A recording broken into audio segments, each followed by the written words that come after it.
নমস্কাৰ ছাত্ৰ ছাত্ৰীসকল, আহা আজি আমি বিভাজ্যতাৰ নিয়মসমূহৰ পিছৰ অংশলৈ যাওঁ।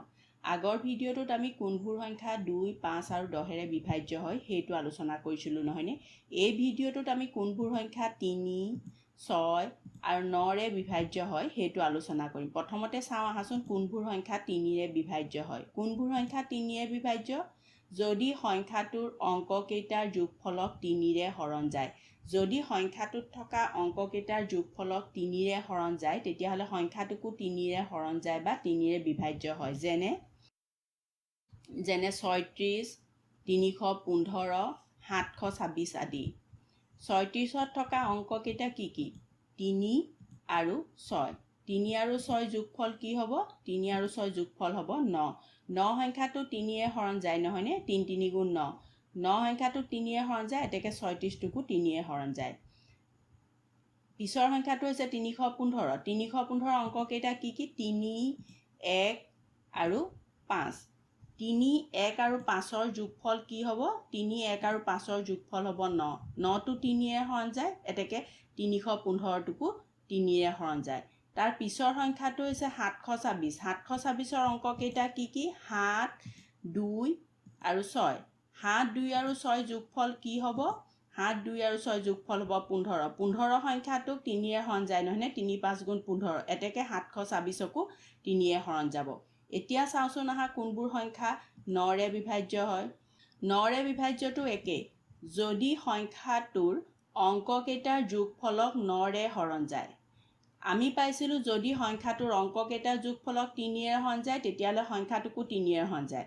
একেধৰণে যদি সংখ্যাটোৰ অংককেইটাৰ যোগফলক 9ৰে হৰণ যায় তেতিয়াহ'লে সংখ্যাটোকো 9ৰে হৰণ যায়। যেনে হৈছে 10,098, 405 আদি। 10,098 অংককেইটা কি কি? 1, 0, 0, 9, 8।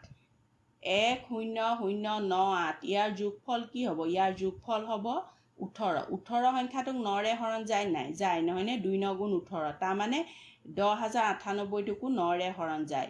পিছৰ সংখ্যাটো হৈছে 405। ইয়াৰ অংককেইটা কি কি? 4, 0 আৰু 5। 4, 0 আৰু 5ৰ যোগফল কিমান হ'ব? 9 হ'ব নহয়নে? 9 সংখ্যাটোক 9ৰে হৰণ যায়, সেইকাৰণে 405টোকো 9ৰে হৰণ যায়। এতিয়া আহাচোন আমি চাওঁ কোনবোৰ সংখ্যা 6ৰে বিভাজ্য হয়। যদি সংখ্যাটো 2 আৰু 3 দুইটাই হৰণ যায়। যদি সংখ্যাটোক 2ৰেও বিভাজ্য হয়, 3ৰেও বিভাজ্য হয়, তেন্তে হ'লে সংখ্যাটো 6ৰে বিভাজ্য হয়। যেনে 24, 21,342 আদি। 24ৰ শেষৰ অংকটো কি? 4। এতেকে এই সংখ্যাটো 2ৰে বিভাজ্য হয়। এতিয়া চাওঁ এই সংখ্যাটো 3ৰে বিভাজ্য হয় নাই? ইয়াৰ অংককেইটা হৈছে 2 আৰু 4। 2 আৰু 4 যোগফল কি? 2 আৰু 4 যোগফল হৈছে 6। 6টো 3ৰে বিভাজ্য, এতেকে 24টো 3ৰে বিভাজ্য। 24ৰ শেষৰ অংকটো 4, সেইকাৰণে ই 2ৰে বিভাজ্য। 24ৰ অংককেইটাৰ যোগফল 6, 6টো 3ৰে বিভাজ্য, সেইকাৰণে এইটো 3ৰে বিভাজ্য, সেইকাৰণে 24টো 6ৰেও বিভাজ্য। পিছৰ সংখ্যাটো হৈছে 21,342। ইয়াৰ অংককেইটা কি কি? ইয়াৰ অংককেইটা 2, 1, 3, 4 আৰু 2। এই অংককেইটাৰ যোগফল কি হ'ব? অংককেইটাৰ যোগফল হ'ব 12। 12 সংখ্যাটো 3ৰে বিভাজ্য হয় নহয়নে? এতেকে এই সংখ্যাটো 3ৰে বিভাজ্য আৰু এই সংখ্যাটোৰ শেষত কি আছে? 2 আছে। তাৰমানে এই সংখ্যাটো 2ৰেও বিভাজ্য। এই সংখ্যাটো 2ৰেও বিভাজ্য, 3ৰেও বিভাজ্য, এতেকে এই সংখ্যাটো কিহেৰে বিভাজ্য হ'ব? 6ৰে বিভাজ্য হ'ব। এতিয়া আমি কি গম পালোঁ? যদি এটা সংখ্যাত থকা অংককেইটাৰ যোগফল 3ৰে হৰণ যায়, যোগফলক 3ৰে হৰণ যায়, তেতিয়াহ'লে সংখ্যাটোক 3ৰে হৰণ যায়। আকৌ একেধৰণে যদি সংখ্যাটোত থকা অংককেইটাৰ যোগফলক 9ৰে হৰণ যায় তেতিয়াহ'লে সংখ্যাটোকো 9ৰে হৰণ যায়। আকৌ সংখ্যাটো যদি 2 আৰু 3 দুইটাৰে হৰণ যায় তেতিয়াহ'লে সংখ্যাটোক 6ৰে হৰণ যায়। এতিয়া আহাচোন কেইটামান সংখ্যাৰ বিভাজ্যতা পৰীক্ষা কৰোঁ। তলৰ কোনবোৰ সংখ্যা 3ৰে, 6ৰে আৰু 9ৰে বিভাজ্য? তলৰ সংখ্যাবোৰৰ কোনটো 3ৰে, 6ৰে আৰু 9ৰে বিভাজ্য সেইটো আমাক চাবলৈ কৈছে। আহাচোন প্ৰথম সংখ্যাটো চাওঁ। প্ৰথমটো হৈছে 780। 780ৰ অংককেইটাৰ যোগফল কি হ'ব? অংককেইটাৰ যোগফল হ'ব 15। 15 সংখ্যাটো 3ৰে হৰণ যায় নহয়নে হেহে 780টো 3ৰে হৰণ যাব আকৌ শেষত কি আছে শেষত আছে 0 0 থাকিলে 2ৰে হৰণ যায় নহয়নে শেষত 0 থাকিলে অৰ্থাৎ এই সংখ্যাটো 2ৰেও হৰণ যাব সংখ্যাটো 2ৰে হৰণ যায় আৰু 3ৰেও হৰণ যায় তাৰ মানে সংখ্যাটো 6ৰে হৰণ যাব 15টো 9ৰে হৰণ নাযায় তাৰ মানে এই সংখ্যাটো 9ৰে হৰণ নাযায় এতেকে 780টো 3 আৰু 6ৰে বিভাজ্য হ'ব তাৰ পিছৰ সংখ্যাটো হৈছে 4752 4752 অংককেইটাৰ যোগফল কি হ'ব অংককেইটাৰ যোগফল 18 18 সংখ্যাটো 3ৰে হৰণ যায় নহয়নে হেহে এই সংখ্যাটো 3ৰে হৰণ যাব আকৌ শেষৰ অংকটো হৈছে 2 শেষৰ অংকটো 2 হলে সংখ্যাটো 2ৰে হৰণ যাব সংখ্যাটো 3ৰেও হৰণ যায় 2ৰেও হৰণ যায় তাৰ মানে সংখ্যাটো 6ৰে হৰণ যাব আকৌ এই সংখ্যাটো যোগফল 18টো 9ৰে হৰণ যায় নহয়নে হেহে এই সংখ্যাটো 9ৰেও হৰণ যাব তাৰ মানে